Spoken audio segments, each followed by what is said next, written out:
الرحمن الرحیم۔ رمضان کا مہینہ رحمتوں اور برکتوں والا مہینہ ہے۔ اس مہینے میں اللہ تعالیٰ کی خاص رحمتوں کا نزول ہوتا ہے۔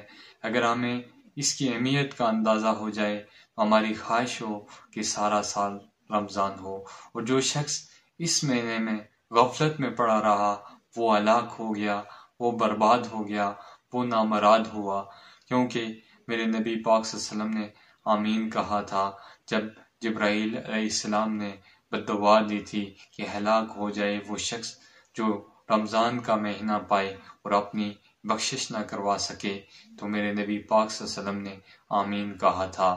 اس دعا کی قبولیت میں کوئی شک نہیں ہے، کیونکہ بد دعا دینے والا فرشتوں کا سردار اور اس پر آمین کرنے والا دو جہاں کا سردار میرے آقا دو جہاں نبی پاک محمد صلی اللہ علیہ وسلم ہیں۔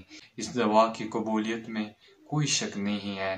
اللہ تعالی ہمیں صحیح معنوں میں اس مہینے میں خصوصیت کے ساتھ اپنی عبادت کرنے کی توفیق اور اپنی رضا حاصل کرنے کی توفیق نصیب فرمائے۔ اگر اس مہینے میں بھی اللہ کو ناراضی کر سکے، اپنے رب کو راضی نہ کر سکے، یہ ہماری ناکامی ہے، یہ ہماری ہلاکت ہے۔